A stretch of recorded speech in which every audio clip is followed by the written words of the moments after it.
Because, let me put it straight, the rest of Nigeria is yet to trust an Igbo man to become the president of the country. That's the major problem. State Affairs with Edmondo Bilo. Before the bomb incident on October 19th, 1986, it was said that the DMI boss, Halilu Akilu, had called Delegiwa intimating him of his likely visit. Is that true? Yes. That is true. There you remember mentioned it. Halilu Akilu wanted to visit Delegiwa. He asked for his address. House address. Yeah. And he never visited. He explained. Because DIG, remember, said they invited Akilu. Okay. And he came. They asked him all these questions. That he said he was planning to travel. So, and he felt that, okay, if his house is close by, on his way to the airport, he could branch and see him. But he didn't. He didn't? He didn't travel again. So why didn't he call to say, I'm not coming again? Okay, you are not Halilu Akilu. Exactly. But he wanted to get the house address. But Omebe cleared Akilu. But he got the house address, right? Yes. And after getting the house address, the next day somebody delivered the letter. Right? It was 2 days after. Okay, 2 days after, a letter was delivered.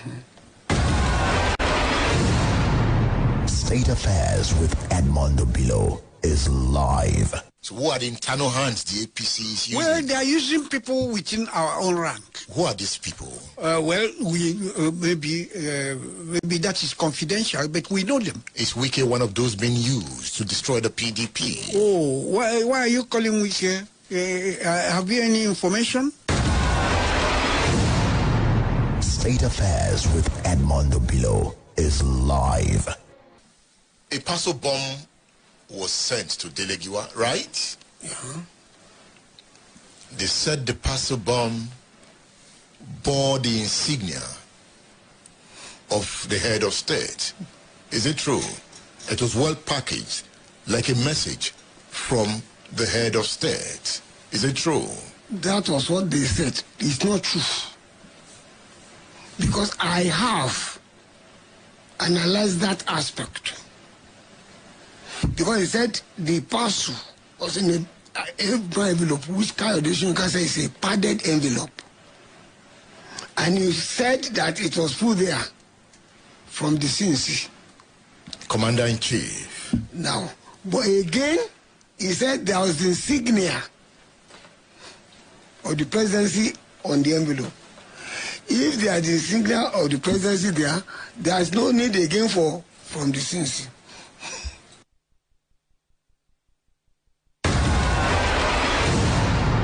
State Affairs with Edmondo Bilo is live.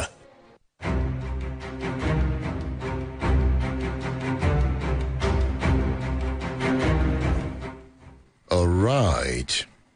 So, the Kunle Togun interview part 2 on this edition of State Affairs. I have a former governor of Imo State, Chief Achike Udenwa, on State Affairs. Don't miss those interviews on this edition of the program. Achike Udenwa is the author of Nigeria-Biafra Civil War, My Experience. Have you read this book by Imo State former governor Achike Udenwa? He is the author of this book, Nigeria-Biafra Civil War, My Experience. A good book to read. Kunle Togun is the author of the book, Delegiwa the Unanswered Questions. Delegiwa the Unanswered Questions. So my two guests on this edition of State Affairs are authors of book. If you read Achike Udenwa's story of the Biafran War, you would understand his journey so far. And it's one of the best books on the war, because what he did was to give a chronological account of Nigeria's history, bringing the Civil War as one of the events, and then narrating his experience of the war. After the war, he also went as far as studying Nigeria post-war.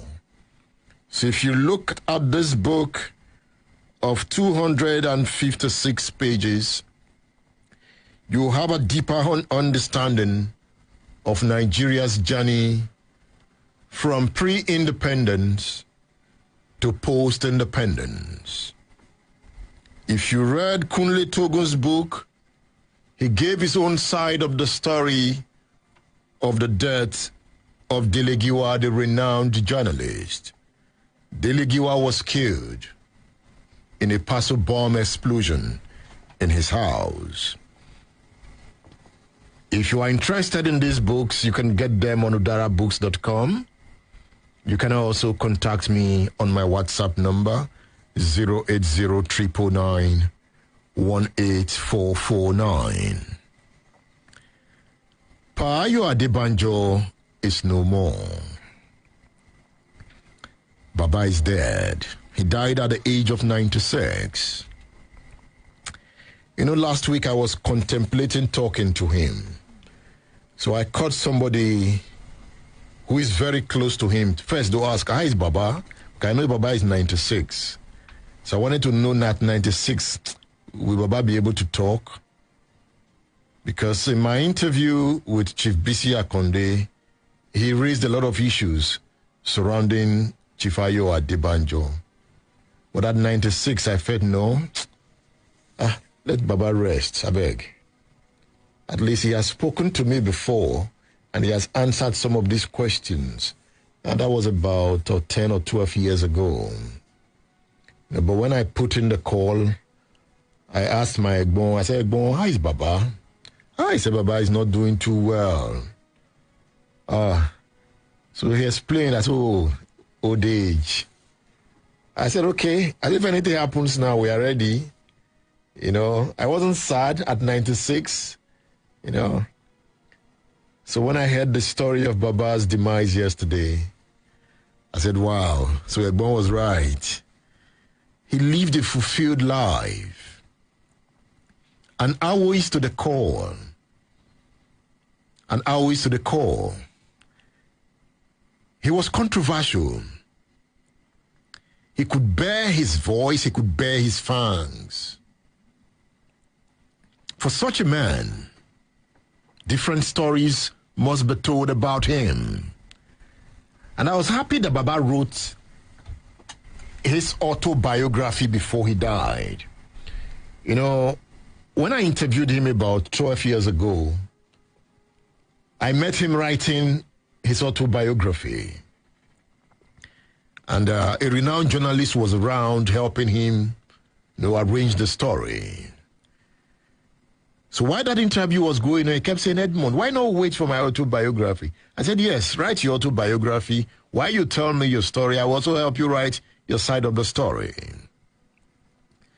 So Baba wrote his autobiography. And in this autobiography, he told his story. His autobiography is entitled, Telling It As It Is. He speaks, the way he speaks, that's the way he writes. So he's blunt. Chief Ayo Adebanjo is blunt to a fault. And that's the way he writes. So if you read his autobiography, you'll be able to trace his political trajectory, pre-independence to becoming a core Awaist, Afenifere, the politics of AD, Bola Ige. These are the stories you will find in the book Telling It As It Is. But one of the most eventful stories of Ayo Adebanjo's life has to do with Awolowo going to prison. Awolowo wrote a book, Adventures in Power, Book 1, My March Through Prison. Awolowo was sent to prison for treasonable felony. What was his offense? Remember, the understanding of the past and its interpretations determine the values of the future.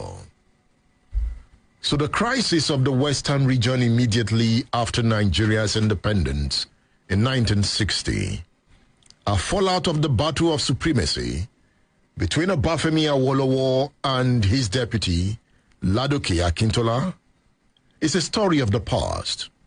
But the analysis of that event are lessons of history. And Ayo Adebanjo is one of the lessons of that event. Awolowo, having relinquished the premiership of the Western region in 1959, chose to move to the federal parliament for national leadership.